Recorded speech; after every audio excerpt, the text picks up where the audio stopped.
Għaddiet ġimgħa oħra u magħha tar l-ewwel xahar tas-sena. Il-Malti jaf x'jgħid, iż-żmien itir u ma jistenna lil ħadd. Wasalna fit-19 l-episodju tal-programm Etimoloġija.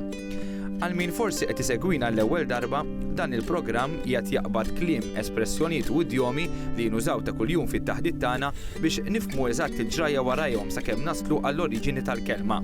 Għalhekk mhux qed nifqu biss mat-tifsira li kelma jew espressjoni għandha llum, imma qed ninżlu aktar fil-fond biex naraw kif din it-tifsira żviluppat ma' żmien sakemm naslu għal punt minn fejn telqet.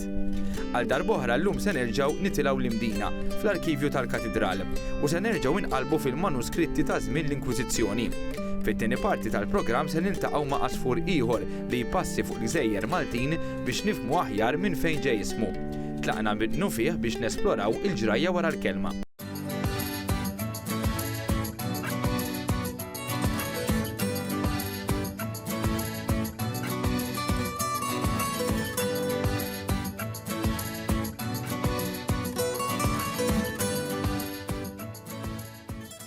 Mistaxilu tlajna l-ewwel darba l-imdina biex nesploraw l-etimoloġija tal-kelma imniel, il-plural ta' minawl, li għalkemm nużawha ħafna llum, forsi ħafna ma jafux li tfisser xitan.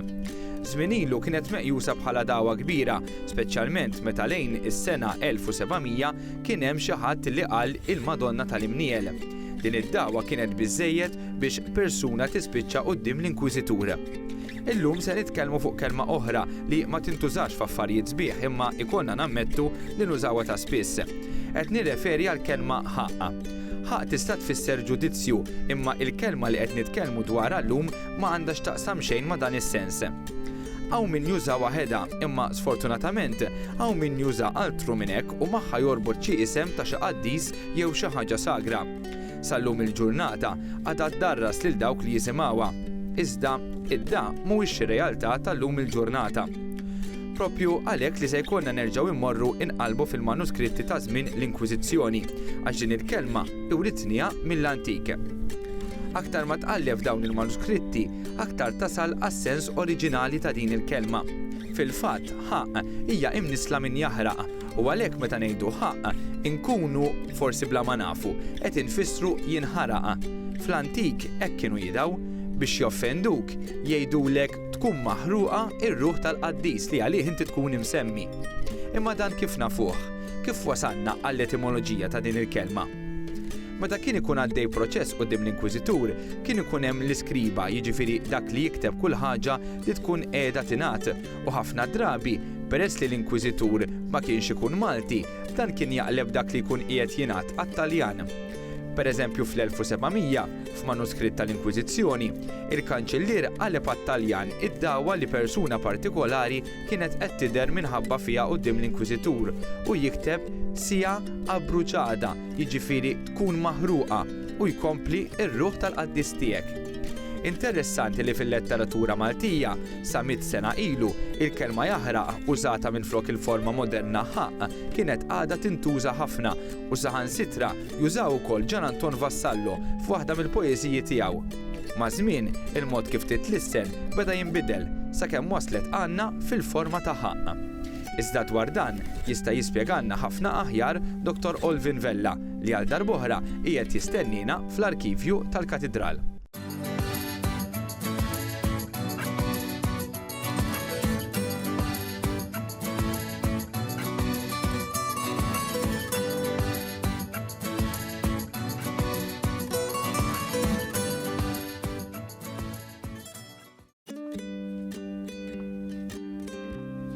Waħda mid-dawwiet qodma li għandna iddokumentati f'dan l-arkivju tal-Katedral hija jaħraq id-din il-qaddis tagħkom. Kien qed jidej bil-plural. Jaħraq id-din tal-qaddis tagħkom. Dan kien ikollok in-nies imsemmija dejjem mal-qaddisin. Irridu ngħidu fil-fatt li l-antiki kienu jisemmu dejjem billi jaqbżu mill-inqas ġenerazzjoni. Mela dejjem isemmu għan-nannu biex it-tifkira tan-nannu ma tintilifx. U ma kienux jidaw bin-nannu, imma kienu jidaw bil-qaddis li għalih in-nannu kien imsemmi. Insibu jaħraq li hija ġejja mill-Arbi juħraq tfisser il-passiv. jinħaraq, xi ħadd jitfgħu. Kif nafuha di? Din nafuha għaliex b'xorti tajba l-Inkwiżitur kien ikun Taljan, ma kienx jifhem bil-Malti, u allura dejjem kien jitlob lill-Kanċellier, lis-Segretarju biex jaqleb id-da mill-Malti għat-Taljan u fil-fatt 90% tad-da li kien isir f'Malta u li għalih kienu jidhru quddiem l-Inkwiżitur insibuhom miktubin bit-Taljan biss. Imma meta fl-antik net, jiġifieri qegħdin ngħidu fl-1700, issibu miktub bit-Taljan taqra sija abruġata, jiġifieri tkun maħruqa ir-ruħ ta' dak il-qaddis. Jaħraq ruħ il-qaddis tiegħek.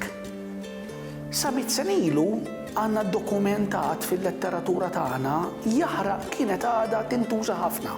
Insibuha fil-poeżija tal-ewwel poeta romantiku kbir Malti, Gian Anton Vassallo, dak li kiteb insabiħu Malta tagħna mhux għax Malti nfaħrek jien issemmik id-dinja kollha. Għandu poeżija u jgħid jaħraq ġensom dal-pinnuri, ħaq ġensom dawn il-pinnuri. Jiena smajt min xjuħ jgħidu rabba ċorma tfal dak ir-raġel u qatt ma smajtu jgħid raqdinek. Jiġifieri dak ir-raġel kien Romol, rabba familja kbira u qatt ma tilfa. Qatt ma smajtu jgħid raqdinek ara minn jaħraq ġiet raq. Insibu li xi ħadd bħal Juan Mamo, l-awtur ta' U li tinanna venu fl-Amerika, jgħid ħraq dinek. Ma lissa mhux jaħraq imma ħaraq. Illum ngħidu ħaq. U jekk tkun tidaj spiss anke l-ħe titlef u tibda tajda biss. Fil-fatt għandna anke l-verb. Dak jħobbi qallel. Jiġifieri jidaj ħafna b'dak tehem fuq.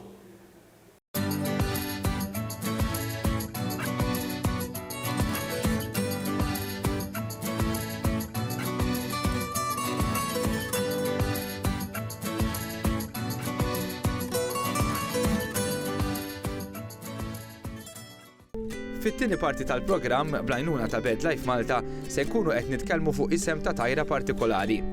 Matul dan il-programm rajna kemm ħafna minn dawn l-ismijiet tal-asafar imma anke kliem ieħor li nużaw żviluppaw mistirijietna bis-saħħa tax-xebħ. Fil-każ tal-asafar iltqajna mal-frasservjent li xebħuh mal-qaddej tal-kavallieri jew max-xifa li imun qardaħħa xebħuh ma' għodda tal-iskarpan. Illum se niltaqgħu mal-monakella, għasfur żgħir li jgħix maxtut. Minn barra li narawha f'pajjiżna waqt il-passa, xi pari anke jbejtu kull sena fir-riserva naturali tal-Adira. L-isem Monakella ġej minn Monaco jew Monaka li tfisser patri jew soru. Ngħiduha kif inhi. Fl-modi li tara patri jew soru mixja fit-triq kienet xi ħaġa aktar komuni, aktar u aktar għax dawn dejjem kienu jkunu libsa ċoqqa li tiddistingwi ordni reliġjuż minn ieħor.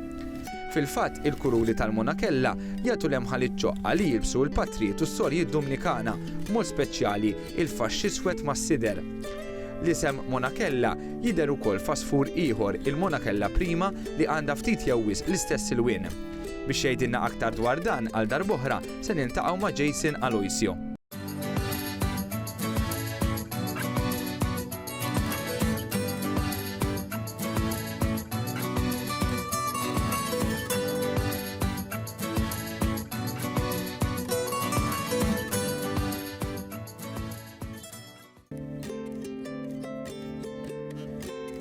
Il-Monakella hija asfur żgħir ta' xtut ukoll, issa f'dawn l-asafar jiddomina ħafna l-kulur kannella ċar biex kemm jista' jkun ikunu kamoflax mal-ambjent li jkunu fih.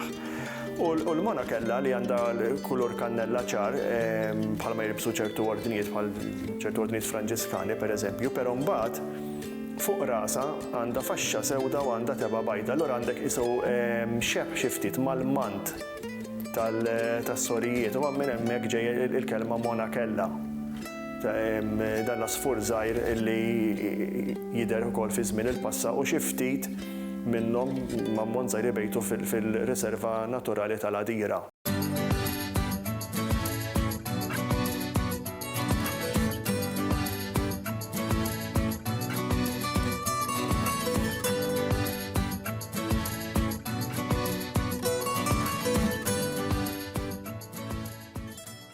B'dik l-informazzjoni niġu fit-tmiem it-19 l-episodju tal-programm Etimoloġija. Għal darba oħra rajna kemm il-lingwa hija ħajja u kemm tiżviluppa ma' żmien. Nikkonfermaw ukoll kemm importanti u sabiħ l-istudju tal-etimoloġija għax dan ikompli jikxef kemm rikka l-lingwa. Meta nifqu biss mat-tifsir mingħajr ma nesploraw il-ġrajja wara l-kelma, inkunu qed nitilfu ħafna. Jiena nerġa' nkun magħkom il-ġimgħa d-dieħla. Sa dan it-tant nawguralkom ġimgħa mill-aqwa. Saħħit.